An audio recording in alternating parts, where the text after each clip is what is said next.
राज्याचे मुख्यमंत्री देवेंद्र फडणवीस यांचा मंगळवारचा सोलापूर दौरा चर्चेचा विषय तर ठरलाच, मात्र कार्यकर्ते आणि पदाधिकाऱ्यांना ऊर्जा देऊन गेला. बार्शीचा कार्यक्रम संपल्यानंतर मुख्यमंत्री विमानतळावर आले.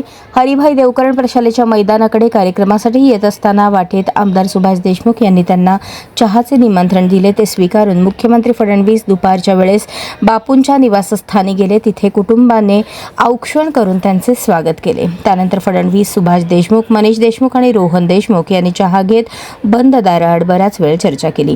दरम्यान सोलापूर युनिफॉर्म गारमेंट असोसिएशनने दुबई येथे युनिफॉर्म गारमेंट प्रदर्शन भरवणे तसेच सोलापूरला एक अत्याधुनिक गारमेंट पार्कची उभारणी करणे, सर्व शिक्षा अभियानांतर्गत जिल्हा परिषदेमार्फतच गणवेश पुरवण्याचे काम स्थानिक पातळीवर व्हावे या 3 प्रमुख मागण्यांकरता सोलापूर गारमेंट मॅन्युफॅक्चरर असोसिएशनने भाजपाचे ज्येष्ठ आमदार सुभाष देशमुख यांच्या मार्गदर्शनाखाली बैठक घेतली आणि तशा आशयाचे निवेदन मुख्यमंत्री देवेंद्र फडणवीस यांना देण्यात आले. मेळाव्यामध्ये फडणवीस यांनी गारमेंट विषयी बोलताना दुबई येथे गारमेंट प्रदर्शन भरणार आहे, त्या ठिकाणी महाराष्ट्र सरकार पार्टनर बनेल आणि तिथे सोलापूरच्या गारमेंटचे प्रदर्शन लावू. सोलापूरची संस्कृती ही टेक्सटाईलची आहे. सोलापूरला देशात नावच चादर टेक्सटाईल टॉवेलमुळे मिळाले. त्यामुळे एक आधुनिक गारमेंट पार्क उभारण्याची घोषणा त्यांनी केली.